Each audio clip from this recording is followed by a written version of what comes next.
মশক নিধন, বনায়ন ও পরিচ্ছন্ন সিটি করার জন্য প্রধানমন্ত্রী তারেক রহমান নির্দেশ দিয়েছেন বলে জানিয়েছেন ঢাকা দক্ষিণ সিটি কর্পোরেশনের নতুন প্রশাসক আব্দুস সালাম।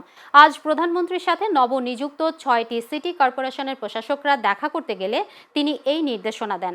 বৈঠক শেষে ডিএসসিসির নতুন প্রশাসক আব্দুস সালাম বিষয়টি সাংবাদিকদের জানান। তিনি বলেন, 17 বছর পরে ফ্যাসিবাদ মুক্ত হওয়ার একটি গণতান্ত্রিক সরকার প্রতিষ্ঠা হয়েছে।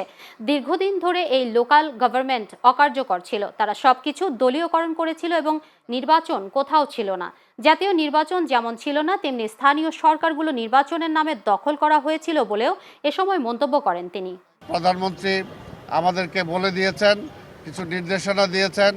সেই নির্দেশনাগুলো হলো জনগণের যে সমস্ত অধিকার বঞ্চিত আছে সেগুলো যত দ্রুত তাদের কাছে পৌঁছে দেওয়া যায়, তাদের পক্ষে কাজ করা যায়।